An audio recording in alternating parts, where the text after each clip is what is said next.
CSI net chemical science जून 2023 का paper हम solve कर रहे थे। ठीक है, पार्ट बी के जो इंपॉर्टेंट क्वेश्चन है उससे रिलेटेड हमारा ये लेक्चर रहेगा, राइट।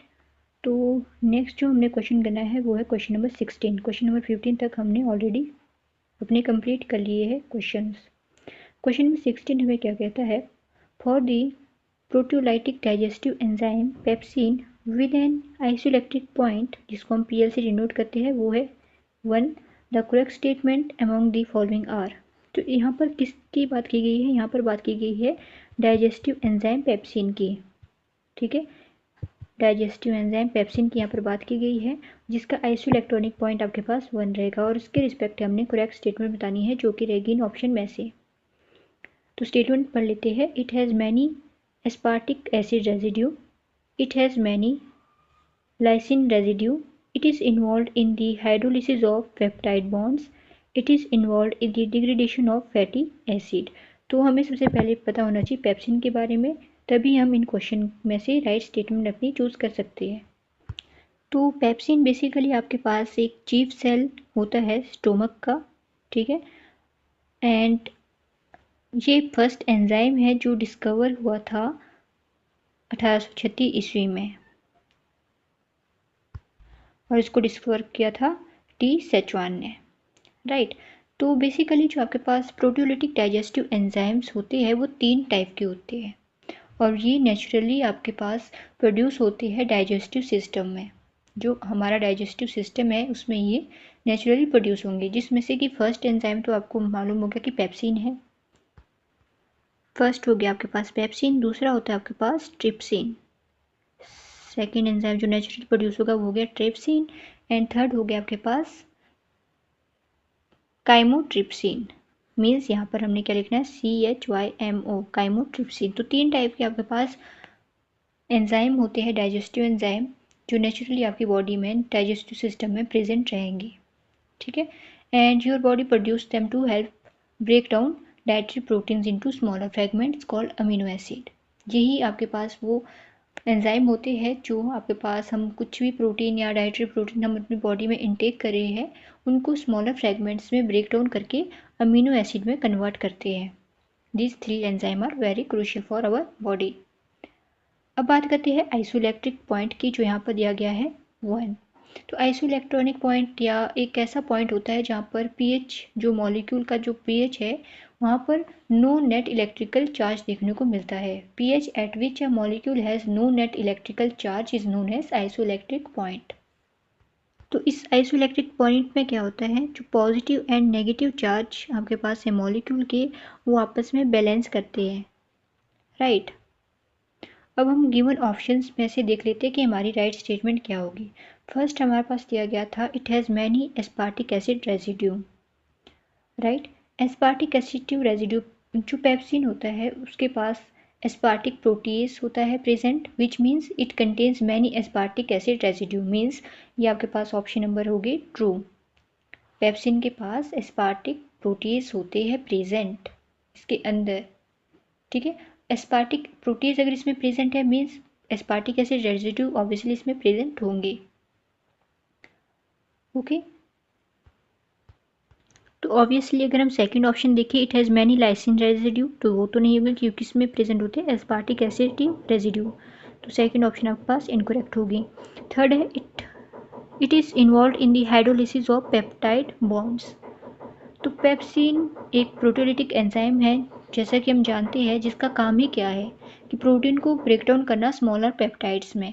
मीन्स प्रोटीन आपके पास एक आया, उसको ब्रेक डाउन किया अमीनो एसिड में, मीन्स ये स्मॉलर पेप्टाइड में ब्रेक डाउन हो रहा है, okay, by hydrolysing peptide bonds. Means this option is also correct, it is involve in the hydrolysis of peptide bonds. Last है it is involve in the degradation of fatty acid, जो कि आपके पास correct statement नहीं है। Pepsin आपके पास कोई भी degradation का प्रोसेस इन्वॉल्व नहीं करता है, ठीक है। इसमें हाइड्रोलिसिस होती है पेप्टाइड बॉन्ड की, और इसमें पाए जाते हैं एस्पार्टिक एसिड रेजिड्यू। और गिवन स्टेटमेंट में आप देखिए ऑप्शन वापस दी गई ए एंड सी ओनली, जो कि हमारे पास राइट है A and C only, this one, ठीक है। तो जो पेप्सिन है उसका जो पीएच हमारे पास दिया गया था आइसोइलेक्ट्रॉनिक 0.1 है, तो पेप्सिन का जो पीएच है वो वर्क करता है बेसिकली एसिडिक एनवायरनमेंट में with the pH of around 2, ठीक है। And it's stable in acidic solution below pH 6। और स्टेबल कब रहेगा? अगर आपके पास पीएच है 6 से बिलो रहेगा, नीचे रहेगा, ठीक है। तो ये इससे कुछ रिलेटेड इन्फॉर्मेशन थी और ये हमने क्वेश्चन सॉल्व करके देख लिया। अब नेक्स्ट क्वेश्चन देखते हैं। नेक्स्ट क्वेश्चन में हमारे पास क्या कहा गया है? ट्रांजिशन स्टेट थ्योरी, टीएसटी जिसे हम कहते हैं, was developed to explain a empirical Arrhenius expression for rate constant. तो यहाँ पर हमारे पास स्टेटमेंट दी गई है कि जो टीएसटी है वो एक्सप्लेन करती है हमारे पास एम्पिरिकल अरेनियस एक्सप्रेशन, किसके लिए? रेट कांस्टेंट के लिए, ठीक है। For a non linear transition state with an atom, the effective number of vibrational degree of freedom used in calculating its vibrational partition function is। तो यहाँ पर क्या पूछा गया है कि नॉन लीनियर आपके पास ट्रांजिशन स्टेट लेंगे हम एन एटम के लिए, और इसका जो effective number of vibrational degree of freedom है जो हम यूज़ करेंगे calculating this vibrational partition function, वो कितना रहेगा। तो ये डायरेक्ट क्वेश्चन है और इसका आंसर है आपके पास 3n-7, ठीक है। ये बेसिक क्वेश्चन है और इसका स्टेटमेंट ये होगा 3n-7 आपके पास effective number of vibrational degree of freedom use किए जाएंगे ताकि हम कैलकुलेट कर पाए कि हमारे पास वाइब्रेशनल पार्टीशन फंक्शन कितना रहेगा। तो हम किसके थ्रू करेंगे? 3n-7 के थ्रू इसको आइडेंटिफाई करेंगे। तो इजी क्वेश्चन है, स्टेटमेंट दी गई थी और हमने इसका सीधा सा आंसर देना था कि कितने एन एटम हमने यहाँ पर यूज़ करने हैं, जो कि है 3n-7। नेक्स्ट क्वेश्चन है, if the following the correct statement about the carboxypeptidase AR, यहाँ पर ऑफ होगा, इफ नहीं है ये ऑफ द फॉलोइंग आएगा, ठीक है। तो of the following the correct statement about carboxypeptidase AR। तो कार्बोक्सीपेप्टाइडेज की यहाँ पर बात की गई है, कौन सा लिया है इन्होंने? कार्बोक्सीपेप्टाइडेज A, ठीक है, CA हम इसको डिनोट कर सकते हैं। तो इसके रिस्पेक्ट में हमें करेक्ट स्टेटमेंट बतानी है, जैसे कि हमारे पास गिवन यहाँ पर ऑप्शन दी गई है Zn2 positive ion act as a Lewis base Lewis acid. Second है the substitution of Zn2 positive ion by CO2 positive ion renders the enzyme inactive. Third है 2 histidine nitrogen atom glutamate oxygen atoms and a water molecule coordinate to a Zn2 positive ion।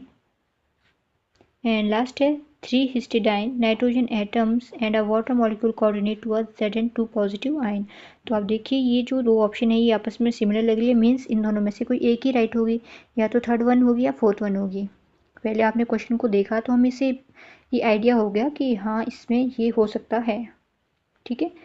तो इसलिए आपने mind में रखना है। तो हम पहले बात करेंगे कार्बोक्सीपेप्टाइडेज ए आपके पास जो है उसके बारे में। तो ये जो आपके पास कार्बोक्सीपेप्टाइडेज ए होता है जिसे हम CA लेंगे यहाँ पर, ठीक है। ये आपके पास एक ऐसा एंजाइम है जो ब्रेक डाउन करता है, ये आपके पास हमने यहाँ पे कोई प्रोटीन ले लिया, इसको ब्रेक डाउन करेगा, ठीक है, सॉरी पेप्टाइड बॉन्ड को ब्रेक डाउन करेगा प्रोटीन्स में, क्योंकि इसका काम ये होता है। तो जैसे हमारे पास फर्स्ट यहाँ पर स्टेटमेंट दी गई थी कि जो Zn2 पॉजिटिव है, जो जिंक का आयन है कार्बोक्सिलिक CA में कार्बोक्सीपेप्टाइडेज में, वो एक्ट करेगा एज अ ल्यूस एसिड, जैसे हमें गिवन में दिया गया है स्टेटमेंट में। तो ये ऑप्शन आपके पास राइट है, क्यों? क्योंकि ये एक्सेप्ट करा है lone pair of electron from the oxygen, oxygen से ये lone pair of electron accept करेगा और बना देगा आपके पास पेप्टाइड लिंकेज, जो इस तरीके से होती है पेप्टाइड लिंकेज, ये शो कर देगा आपस में, ठीक है। और this makes the carbon atom likely to react, this means ये आपके पास एज अ ल्यूस एसिड रहेगा।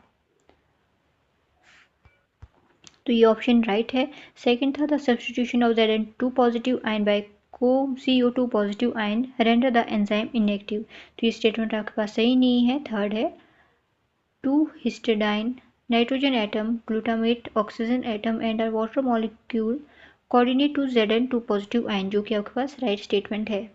Zn2 पॉजिटिव एक को फैक्टर है, ठीक है, जो असेंशियल करता है एक्टिविटी ऑफ कार्बोक्सीपेप्टाइडेज ए। तो ये इम्पॉर्टेंट है इसकी एक्टिविटी को करने के लिए। और इसका अगर आप स्ट्रक्चर देखोगे तो जो इसमें 2 हिस्टिडाइड नाइट्रोजन के एटम होते हैं और जो ग्लूटामेट ऑक्सीजन एटम है विद द वाटर मॉलिक्यूल, वो कोऑर्डिनेट करेंगे कहाँ पर, Zn2 पॉजिटिव आयन के पास। ओके, मीन्स आपके पास option number A and C are correct statement for this question, A and C only. Next question को स्टडी करते हैं। One of the following statements regarding lanthanide 3 complex ion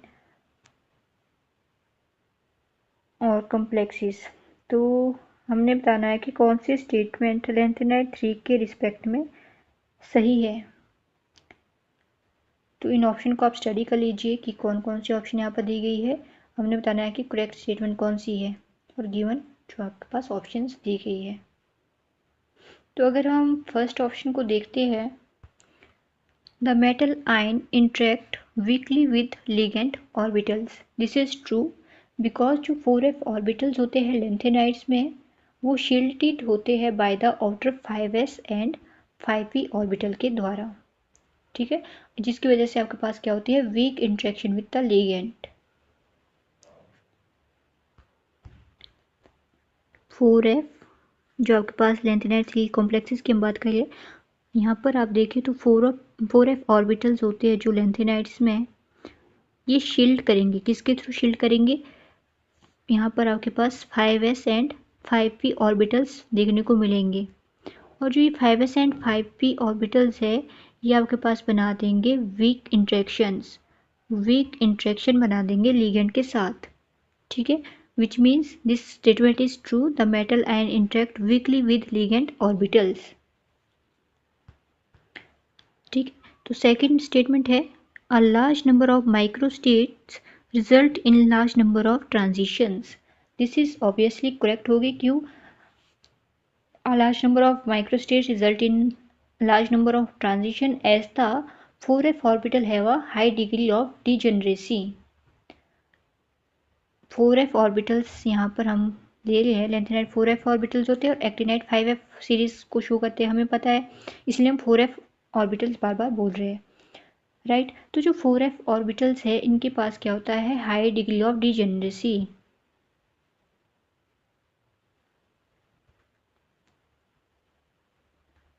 ठीक है, high degree of degeneracy होगी जिसके कारण आपके पास रिजल्ट होगी large number of possible electronic configuration.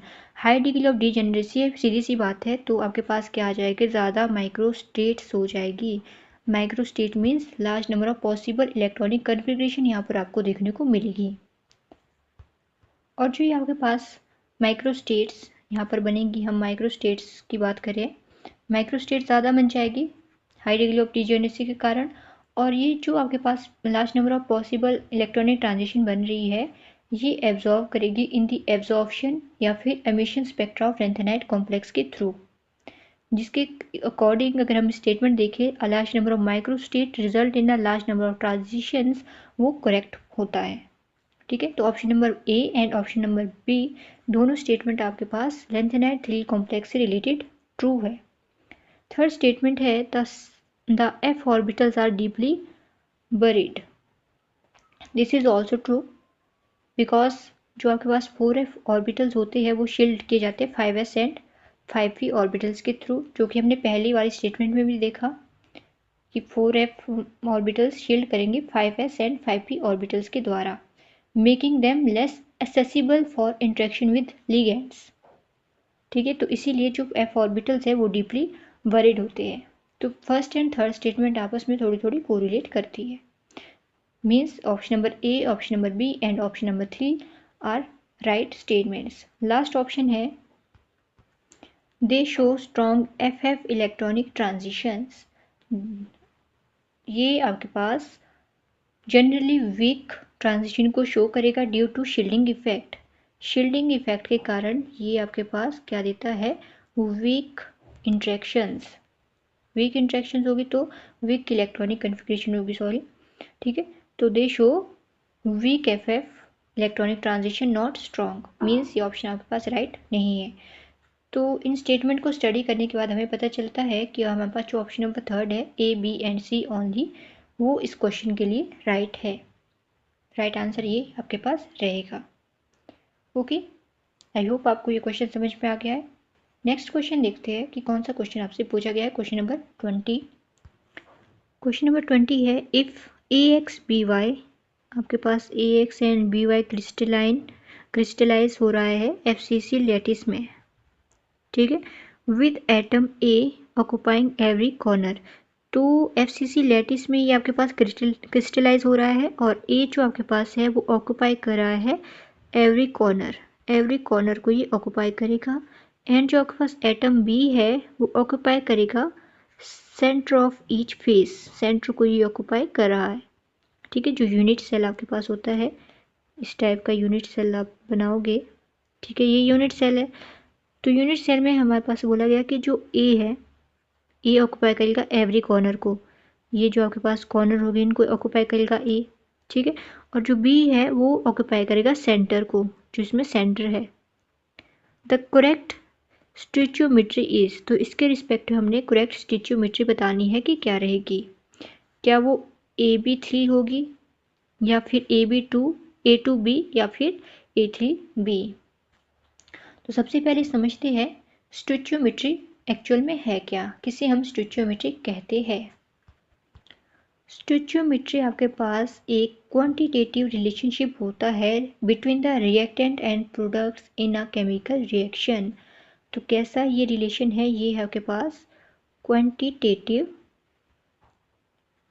Relation between, किसके बीच हो रहा है, रिएक्टेंट एंड प्रोडक्ट के बीच। जब आपके पास एक केमिकल रिएक्शन अकर होगा, जैसे हमने A+B से बना दिया आपके पास AB, तो इन दोनों के बीच जो क्वांटिटेटिव रिलेशनशिप है उसको हम क्या कहते हैं, स्टिचियोमेट्री कहते हैं। आसान भाषा में हम ऐसे समझते हैं, ठीक है।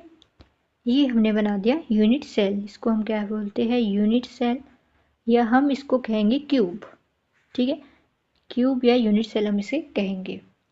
तो FCC लैटिस में each unit cell is a cube.